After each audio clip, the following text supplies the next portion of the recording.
Oh my god, I don't know if this is gonna work. I don't know if you can see me, but I'm at the Ocean Township Library. The library sale started today. I know this one gets crazy, but I had to go to work. So it is now like 3 o'clock, 3:30. So I think the hype will have died down, but I'm gonna go and take you with me to this library sale.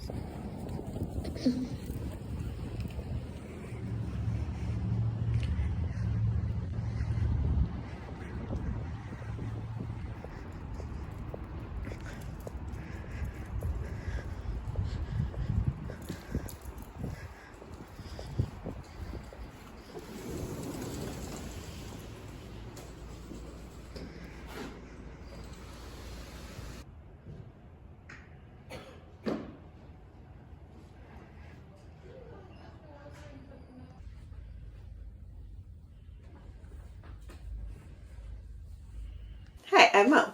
It is May 26th and we are about to go to a book sale in Lambertville, New Jersey, or just outside of Lambertville, New Jersey, like between Lambertville and New Hope. Oh no, between Lambertville and Hopewell, New Jersey, which is very close to New Hope, Pennsylvania, which is like kind of a famous little teeny artistic town that a lot of people visit from New Jersey and Pennsylvania, I guess. It is the Friends of the Lambertville Library Association, I believe, and this is supposedly like a really big library sale. I have never been to this one before, but it seems like it's on like a fairgrounds, so it's probably set up a little bit more filming friendly. One, because obviously I've been really struggling to film this library series, this book sale series, because it's just so tight and I like worry about filming with people. I did go to the Ocean Township Library sale in the very beginning of the month, but it wasn't very big. They have that sale 3 or 4 times a year, or 4 or 5 times a year, and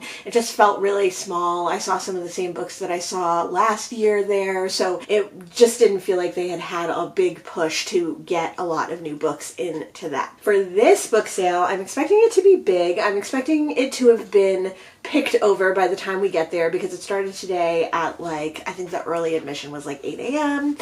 and we're probably not even going to get there till like 2 or 3, so like right before they close for the day. So I don't expect it to be totally amazing, but I thought a fun thing to do for this particular sale is to kind of share with you my like list of things that I'm looking for. My allergies are killing me. I never actually make a list. I just go from thoughts and memories, which is why like in the last video you saw some books that I got that I actually already owned. Things I'm always looking for are works in translation, absolutely. Favorite authors, certainly. Things to round out my like entire oeuvre collection. So like the Toni Morrison that I'm missing, the Alice Walkers that I'm missing, series that I'm continuing, that I want to continue.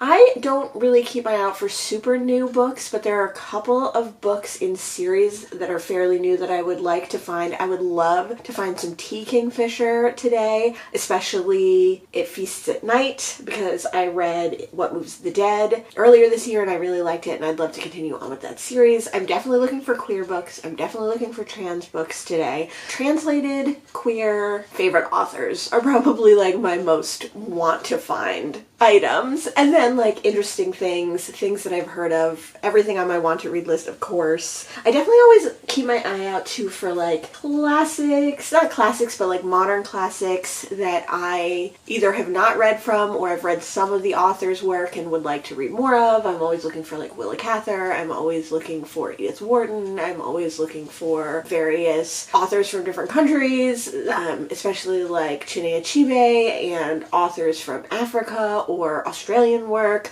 But like the main things that I'm looking for are mostly just like things that I've heard of, things that I want to read. But if I had my druthers today, I would say finding Tar Baby would be huge, Toni Morrison. Finding a T. Kingfisher, but specifically that T. Kingfisher, would be huge. And I would love to find some queer work.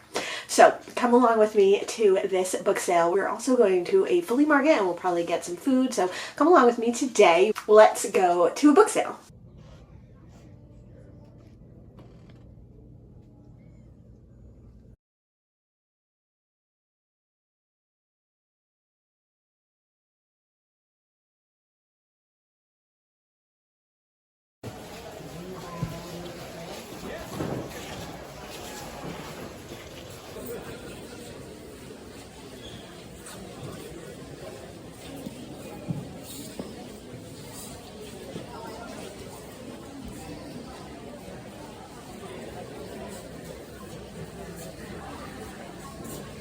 It is the next day and we went to the book sale and it was super fun. It was huge. It was like a ridiculously big, enormous, overwhelming experience.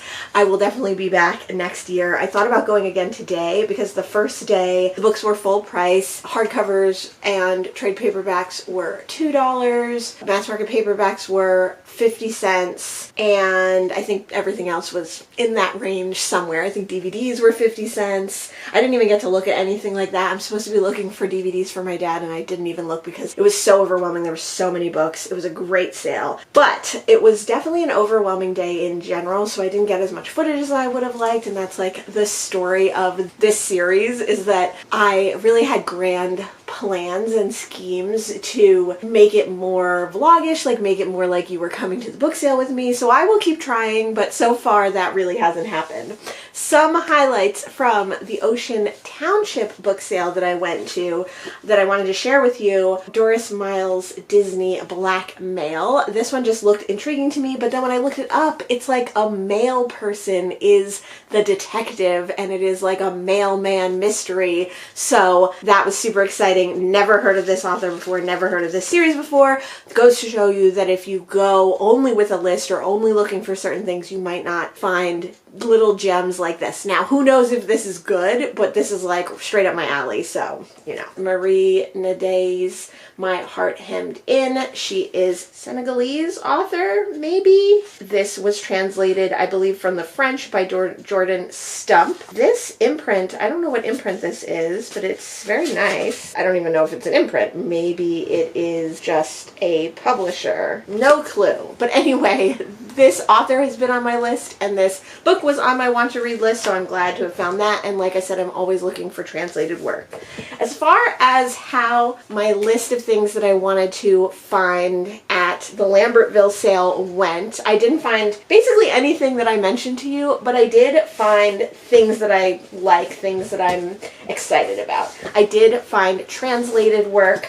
So I found this collection of poems, You Can Be the Last Leaf, selected poems by Maya Abdul Al-Hayat. I don't know anything about this author. I don't know anything about this work of poetry, but it looked interesting and it was translated. I wanted to read that. I also picked up 2 Europa Press books. Europa Press is fast becoming my auto buy book. It's similar to NYRB, which I'm talking about later, not in this video. Similar to NYRB, I just love everything they do. They do translated work mostly and Eurocentric work mostly. So this is Amara Lockhouse's Clash of Civilizations Over an Elevator in Piazza Vittorio, and this was translated from the Italian by Anne Goldstein. That seemed like maybe it was going to be a fun little romp. And then I have another book by Jean-Claude Isso. This is The Lost Sailors, and this was translated from the French by Howard Curtis. I think the other Isso that I have is actually a mystery,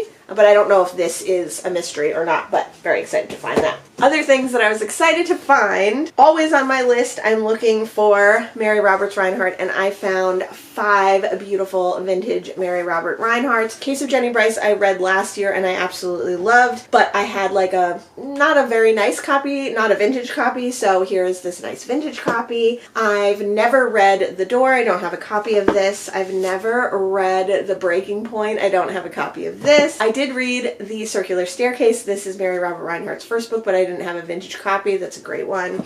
And then I also picked up Dangerous Days. So I'm always looking for series and certain authors who I read from one series, but they have other series. I picked up some Julie Smith books. This is not even all the ones that I picked up, but some of them are in her Skip Langdon series, which is the series I'm currently reading. And then Death Turns a Trick is a different series of her that takes place in San Francisco. It's the Rebecca Schwartz mysteries. And I have another copy of this, but it's not vintage like this one, so I picked this one up. I read Lady Takes the Case earlier this year, and I saw Lady Rights a Wrong while I was there. I was just going to read this one on audio, but since I saw it there, I decided I would pick it up. I've never seen the first book in this the series before the one that I found or after the one that I found, and I've never seen the second one, so I thought it was a great opportunity to just grab it. This one was special price. There was a few that were special price, so this one was actually $3. But overall, I got 45 books. My average came out to about $1.37 per book. So it's still well under the actual $2 mark. Another series that I got, the first in the series, which I have already read, is the Decagon House Murders. I have been looking out for certain books that I've already read that I really, really want a physical copy of. I read the first two in this series by Yukito Ayatsuji. It's like basically a golden age mystery homage, and I really, really love them. They're written in the 80s. This was translated from the Japanese by Ho Ling Wong. I read two of them last year and I absolutely love them. They should have made my best books of the year, but because I had read them on audio and I didn't have physical copies, I kind of forgot about them, but I really love the series, so I want to get physical copies of all the ones that I can. I think there's another in the series coming out this year. Another book that I read last year in a series that I really, really liked was Everyone in My Family Has Killed Someone by Benjamin Stevenson, and I've been looking out for Everyone on This Train Is a Suspect, which is the second in this series. I don't remember what the series is called, but it's a very fun, tongue-in-cheek, direct-to-reader type mystery, and I've actually tried reading this second one on audio, and I just read a sample of it and I really didn't like it. It's Australian, and so like you would think that would be amazing, but these are just so fun, or at least the first one was just so fun to read physically that I wanted to read the second one physically, so I plan on jumping into this one like ASAP. Not series. Another book that was a little bit more expensive, but I absolutely had to get when I saw it, is The Fox Wife by Yangsze Choo. I love Yangsze Choo. I've read the other two books that she's published in English. She also publishes books in Malaysian, and I don't know if she writes in English or if she writes in Malaysian and then translates, or Malay, and then translates her own books into English. But I love her first two English books, The Night Tiger and The Ghost Bride. This was like my most anticipated book of 2024, and I never found it. So paying a little bit extra, $4, totally, totally worth it. Two other books that I've been looking for. One other book that I've been looking for a really, really long time is When the Reckoning Comes by LaTanya Queen. I hear this is a really good social horror. Recently, I've also really wanted to read Earth Eater by Dolores Reyes. I believe this came out last year in 2024. I've heard good things about this short horror. I did pick up another copy of Mrs. Caliban. I think I'm going to love this book, but I've never actually read it. Now I have two vintage hardcovers. They're just both so beautiful that hopefully I will love this book and I will be happy to have two copies of it. If not, who knows? But whatever. For $2, I was willing to get another copy. I do plan on reading this soon. It's been like on my nightstand want to read for a little while. The other copy, of course. And then lastly, another book that I paid a little bit more for was Enter Ghost by Isabella Hamad. This was, I mean, it says winner of the Sue Kaufman Prize for First Fiction, but I think it was also up for maybe the Booker Prize or the Women's Prize one year. It has to do with Israel and Palestine and Shakespeare, so I'm super interested to get to this one. I've wanted to read it since I've heard about it. It is much, much longer than I thought it was. I don't know why I thought this book was going to be like half the size. Like I thought this book was like a 200-page book, but it's obviously a longer novel. So that's the highlights of what I got from the Lambertville sale. Like I said, I will definitely be going there next year.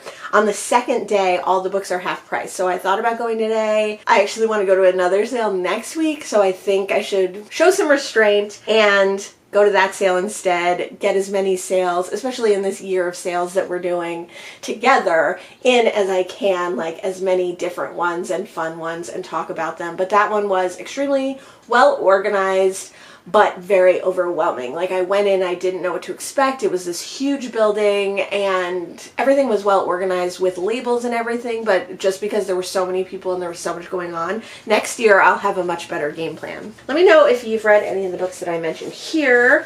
And I think I'm going to tack on that other sale too, because it's just next week and I don't plan on putting this video out for a while. So we'll do 3 sales in this particular video. So I'll see you after or before the next one.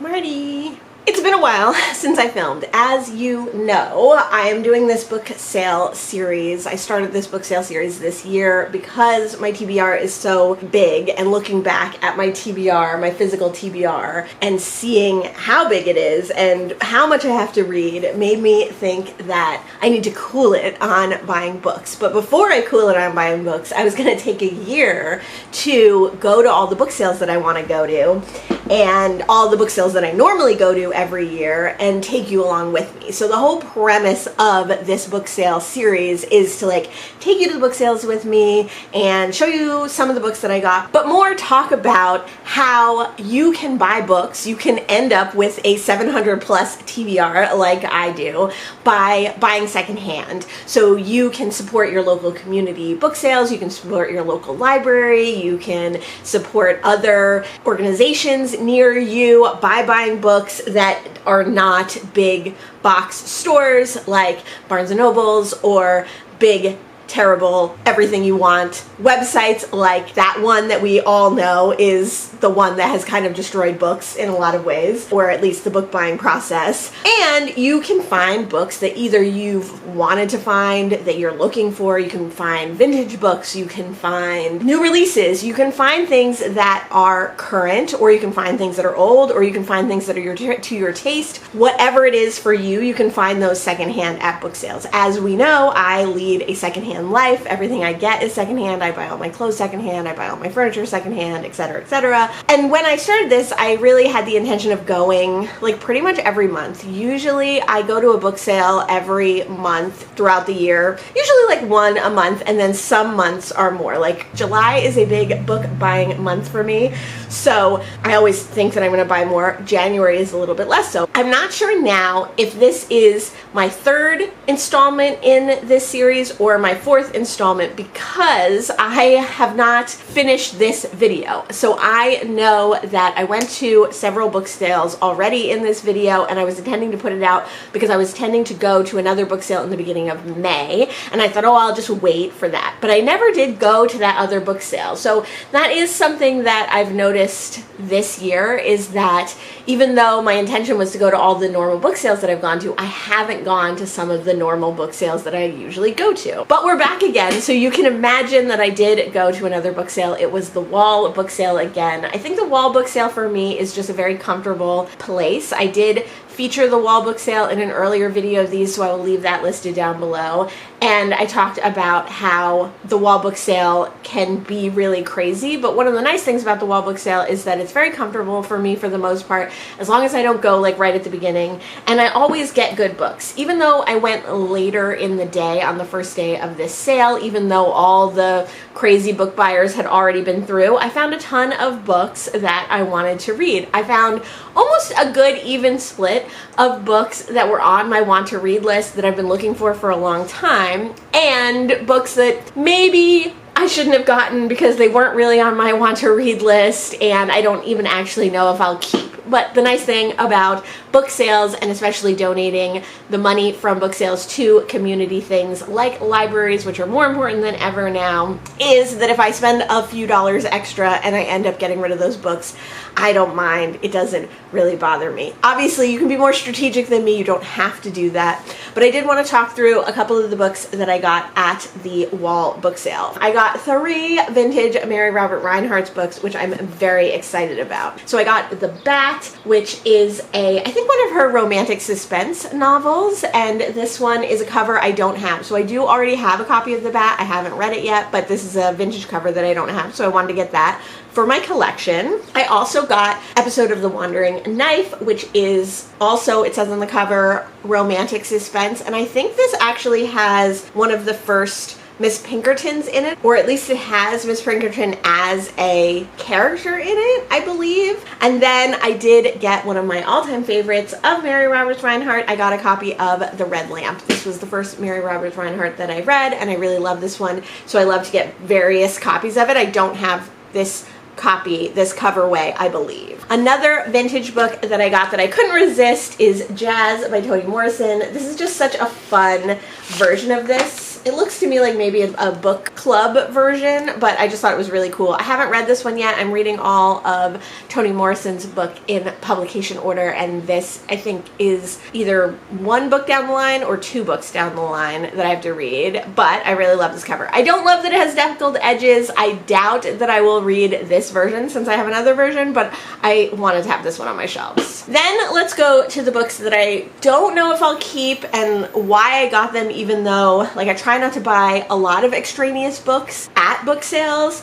But sometimes, you know, you just see a book and you want to get it. So I did get Troubling Love by Elena Ferrante. Elena Ferrante, most well known for My Brilliant Friend and that whole series, which I can't remember the name of. Part of the reason that I got this was that it is a Europa Press book. I really love these books. They're fun to read, and they are usually like modern classics or classics that have kind of been forgotten, and they're usually translated works. So I wanted to get this one. I will probably never read My Brilliant Friend or any of that series, and I'm not super interested in Elena Ferrante's work in general. This one did sound interesting, and it is translated, and it is Europa Press, so I did get it, but I don't know. I might do a try chapter with this one and give it away. I do have a friend who likes Elena Ferrante, so if I don't want it, I might give it to him. Another book that I see fairly often is Z, a novel of Zelda Fitzgerald by Therese Ann Fowler. Therese Ann Fowler, I think, does a lot of books that are like real historical figures, but fictionalized versions of their life. I could be wrong about that, but I am interested in Zelda Fitzgerald's life and the life of wives of famous authors in general, and I thought this was on my want to read list, which is why I picked it up, but it was not. So I might also do a try chapter with this one. This one also has deckled edges,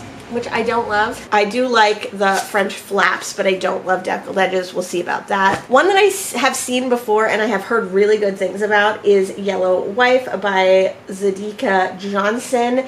I believe this is about like a black woman who gets married into slavery, like gets married to like her slave owner, something like that. I'm not entirely sure. I've heard good things about it. I don't know. I've avoided getting this before, and then all of a sudden I was like, maybe I should just get it. So we'll see. Maybe I'll do a try chapter. And then I got Rosamund Kendall's The Angina Monologues. I don't like the Vagina Monologues. I've seen it before. Whatever. I find it annoying. I don't like the name of this. I don't like the name of her other book. But this was set in Kazakhstan, I think. Is that how you say that? It sounded really interesting, but when I got it home, I was like, why did I get this? I don't know if this author is from that nation. I don't know if this is like good representation of that country, so I don't know. We'll see. I have to do a little bit more research into this. And then finally, a book that I didn't realize was so tiny and short, and I didn't expect to get, wasn't on my